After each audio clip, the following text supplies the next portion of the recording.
Pilot Frank here. And on this channel, we usually look at pilot stuff, and we will look at pilot stuff again. However, today I wanted to look at a couple of videos because the pilot industry, the aviation industry, is very sensitive to changes in politics and in global events. Now, the one thing I really hate, and I know hate is a strong word, but the one thing I really hate in this world are hypocrites. Because I really hate it when people try to tell you something that you shouldn't do, wag your finger at you, and I really hate that because it just genuinely irritates me that these people have the right to do whatever they want while telling you that you are the problem. Stick with me in this video, and I will show you what I mean.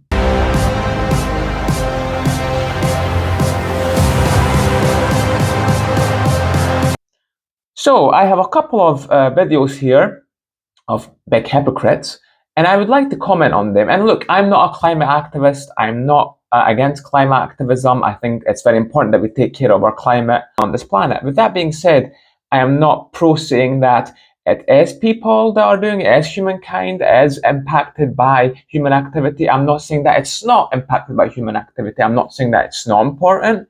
I'm saying it is important. With that being said, I don't think that it's hysterical actions and hysterical narratives which will get us to where we want to get to.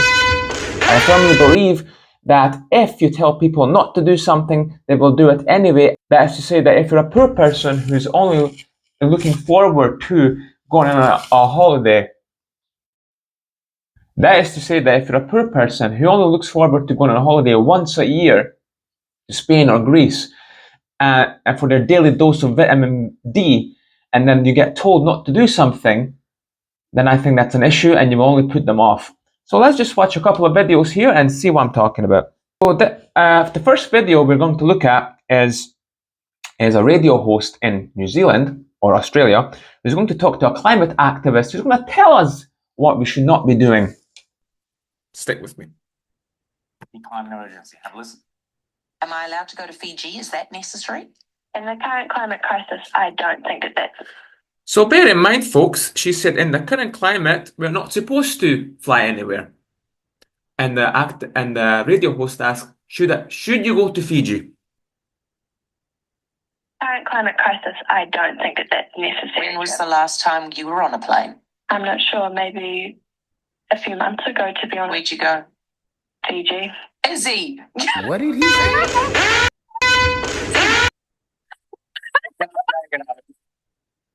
Okay, so let me get this straight.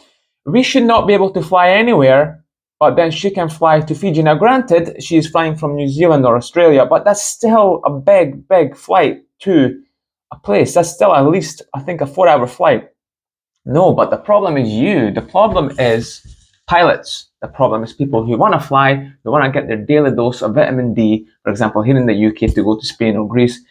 You're the problem. You're the problem because you want to look forward to something. You want to look forward to your flight and come back. And, maybe, already people are suffering from high expenses, high anxiety, this and everything. And the only thing they're looking forward to is maybe going to that little trip once a year. And then you got this climate activist saying, look, no, you should not fly, but I can fly to Fiji. Now, look, I would have a less of a problem with this if she wasn't a hypocrite. That is to say that, okay, climate is the biggest problem, and I'm not doubting that is an issue.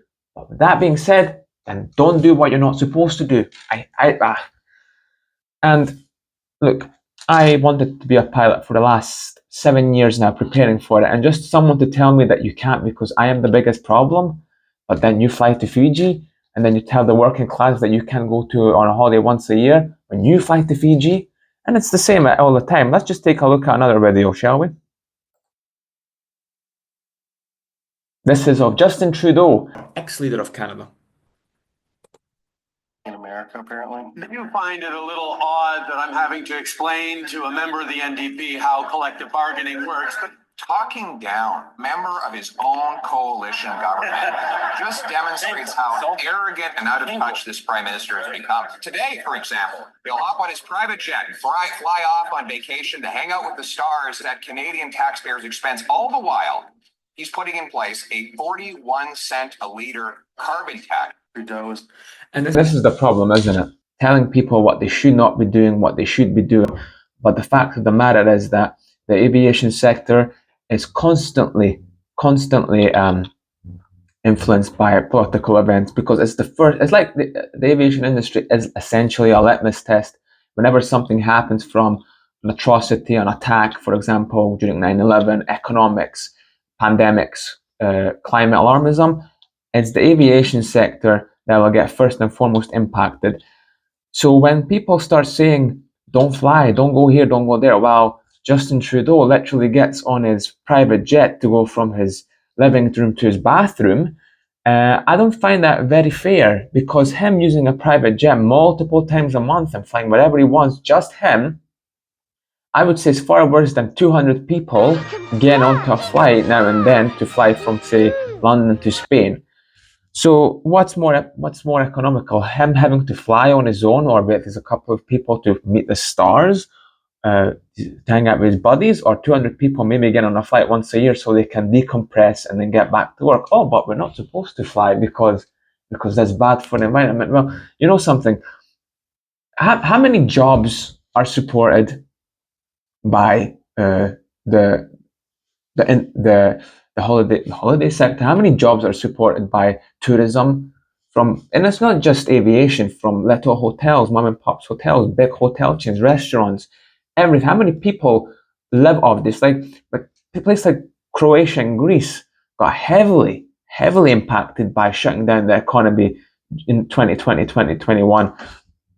And what? So you think that those poor people who got impacted by the pandemic, or poor people who, if they lose their job because of hysteria and alarmism, do you think they will care about the environment? I don't think so. I think if you're living day by day and don't make too much money and don't have a future because you lost your job, because in that link of tourism you lost it somewhere, I think you won't care.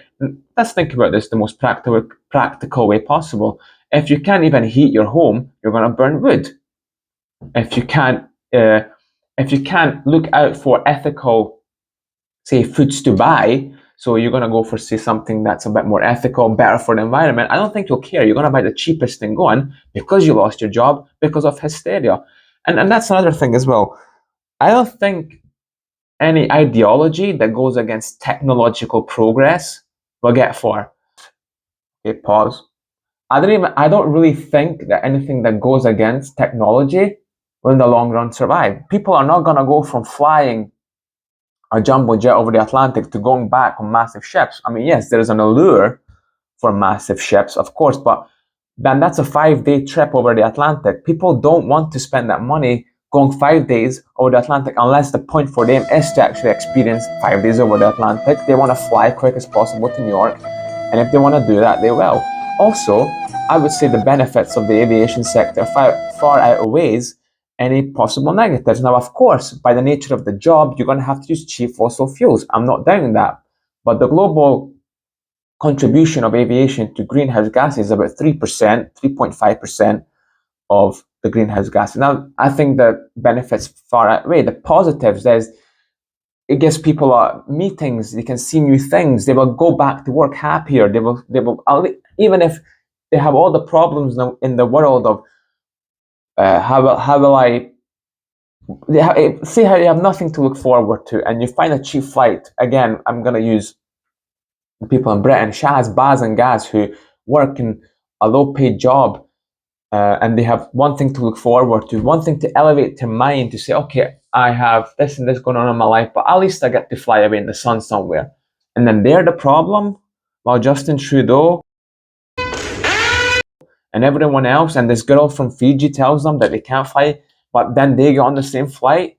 I don't, and imagine you telling them, wagging your finger at them while you're stepping onto your private jet, that, oh, you are the problem, but I'm gonna go and meet my friends on a private jet. It doesn't sound like you're too serious about climate change if you're doing that, though. It really doesn't radiate an emergency to me. I would be more inclined to believe you if you followed what you said. So I'm going to look at what the CEO of Air Baltic has to say about it, because this is the thing. The aviation sector, what I found is they're always on the back foot. Whenever people start talking about them, about this stuff, like people from the media, it always seems to me that they're coming from this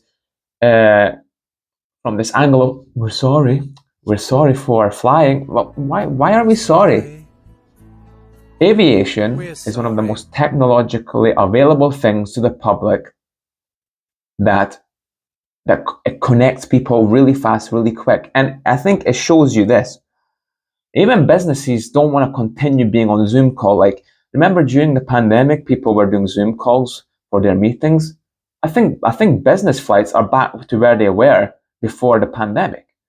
And the aviation sector just hit 1 trillion in 2024. People want to fly. You can't take that away from them. And again, you tell people not to do something, you take away something from them, is not the way to do it. The way, if you want to get people to care about the environment, which I think people should, is by making them more wealthier, more prosperous, to have something to look forward to, because then that will literally free up their mind to care about something outside of their immediate scope, because people will care about shelter, food, their immediate scope, then other things. People are not going to care about the environment, which is not really tangible for them in that time, if you take everything else away from them, if you take joy away from them. And this is something that annoys me, because I want to be a pilot. I'm enrolled in a pilot school, and telling me that I can't aim for the job that I want to do, I'm sorry, I'm not going to be inclined to care about the environment, which I fundamentally do. I went letter picking all the time with my family, and I'm not just saying this to be like a good person. I know I went letter picking. I know that I don't letter. I know I do my best to turn off the heating and gas when I'm not at home. But I'm not gonna be inclined to care about the environment if you take my joy away from me. You can't tell me I can't do this, I can't do this, I can't drive, I can't do this, I can't do the other thing, while you're getting on your private jet. So let's just look at the Air Baltic Air CEO, Air Baltic CEO here, and see what he has to say. I think his approach was good. The others. The issue of sustainability. The airlines continue to take blame arguably greater. And they shouldn't take the blame, because again, by default, the nature of aviation, you need cheap fuel. But who's to say that if you ban aviation, then those 200 people that would get on the flight, because just because you ban aviation doesn't mean those people won't travel. For example, you fly from Britain to Greece. I know many people who would happily get in their car. Now, what's more efficient? 200 people getting into one plane, getting there faster on the same fuel, or say 150 people getting into 150 cars and driving down? What's more efficient? I think the plane is, unless you want to ban traveling altogether. I don't think that's very feasible. We've seen this during 2020, 2021, that people only have a tolerance to something for so long. So let's not go totally Bolshevik here.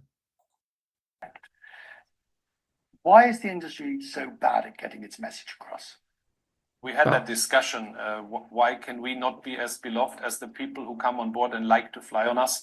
And I think it is the political landscape, which can, of course, say that we are polluting because of the emissions we produce, and that will not change. But there's the detachment from the passengers who love to fly on us and who need to fly if they want to connect. Now, I would elaborate on this. See, I think he says it very well. He says, look, the matter of fact is that we need fuel. This is aviation. And electric flight is nowhere near where it should be. I remember being at a pilot seminar, and they told me about this.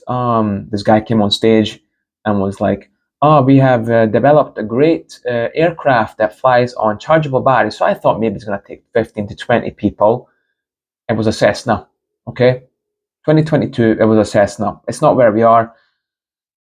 So as much as it's cool that there are electric planes out there, and there are flights that use, not vegetable oils, but recycled oils, we're not there yet. But people are not going to stop flying. So I appreciate the Air Baltic CEO here saying that, look, matter of fact is we're going to use this, but there is a detachment from we as airlines have not managed. So we as airlines have not managed, but I think we would need help, because if official public says it's not good to fly, but then everybody wants to fly, how do you get that sorted out? We try everything, and we have happy passengers, very happy. I do not see people getting on board and being miserable. But still, if you look into the media, then we are polluters, which we are actually not, because we do a lot to reduce emissions by buying new aircraft. And in our case, Air Baltic has one of the youngest fleet in the world. And we'll go further because we put sustainable aviation fuels in. We do all the things. Yeah, we can't build an aircraft which doesn't burn fuel anymore, but we can do all the steps. Passengers are coming, passengers like to fly, but we still are seen as something bad, while we're not. Airlines are very good. Yeah. Seen as something bad, while we're not. Airlines are very good. Yeah, so it's a matter of fact. It's like what you're gonna do? You're gonna make a magic engine that doesn't use any fuel, and you know this is the problem with many things in the society we live in. It's like people like to preach from the pulpit and say that you shouldn't do this, but you shouldn't do that. But again, it's just because you don't want something to happen doesn't mean it won't happen. So you can't lock down people not flying while they say you're flying on the aircraft. People are not going to regress to the Middle Ages. Look, the climate is very important, but I do humbly think that if you're going to actually want to go down this route, then I think, for example, microplastics and plastics in the ocean are far more of a problem than the aviation sector contributing to the CO2 levels of 3%. And this is the way, if you're going to get people on your side, is not to be going like this in your face, you can't do this, you can't do that, is by giving people prosperity so they will start thinking outside the scope of what's good for them in the immediate. That is to say that if people are fed, if people are secure, if people have heating, if people have shelter, they will start to think about what's good for them. Because a poor person or poor anyone in any place of the world who's hungry, who's cold, who doesn't have prosperity, is not going to think about the environment. Their primary function will be food, heating, comfort, and only after that have to go about saving the climate. Which, by the way, I'm for saving the climate, I'm for saving the planet. I'm not contrarian. I'm not for burning fossil fuels for the sake of burning fossil fuels. But there's better ways of going about it than taking away basic joys from people's lives. And if people tell me that I can't be this, I can't be that, I can't be a pilot, I'm not happy. So I'm glad that the CEO here of Air Baltic went about in a very stoic way saying, look, aviation burns fuel. This is what we do. But we're also at the forefront of making things more efficient in order so that we can reduce our carbon footprint. This is the way we should be going about it. This is the realistic way of going about it, not being hypocrites and telling people they can't do this and they can't do that. It's very off-putting. It's very annoying. And I literally don't think it's sustainable. So you telling people they can't do something, eventually, psychologically speaking, I don't think they will listen to you. So yeah, I think I wasn't intending to make a political video, but because this is so relevant to aviation, I think it's a video that I find worth making because aviation is one of those industries that gets impacted by politics in the immediate effect. So don't be ashamed of wanting to have dreams of flying or going on holiday or being a pilot. Don't be ashamed if from the CEO to the cadet. Don't be ashamed. You have nothing to be ashamed about. You're doing service. You're uniting people. You're creating experiences. And yeah, could the aviation sector do better? Of course. Could we all do better? Yes. But I don't think by telling people that they can't do anything that gives them a bit of joy is a good way to go about it. So yeah. Anyway, this has been Fausti and Frank here, and thank you for staying with me during this interesting video.